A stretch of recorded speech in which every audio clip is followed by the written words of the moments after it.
a walk-in tub that we're putting in. We've now framed in the tub, so we're working on this tub that we converted from a shower. So the tub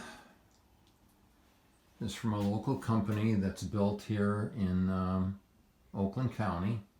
We've also put in 3 circuits that the tub needs for all the jets that are in it, which I'm going to show you.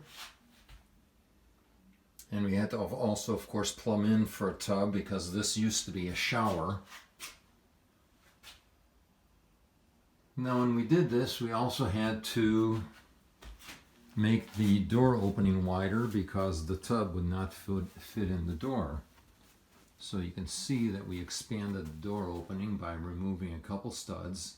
So we're going to be putting in a bigger door. We had to also remove the rail here, and the rail going up the stairs was also removed. Tomorrow we'll be installing drywall on the opening to close it in, and then in a few days we'll be putting in some Marbleite wall panels, which I will also show you.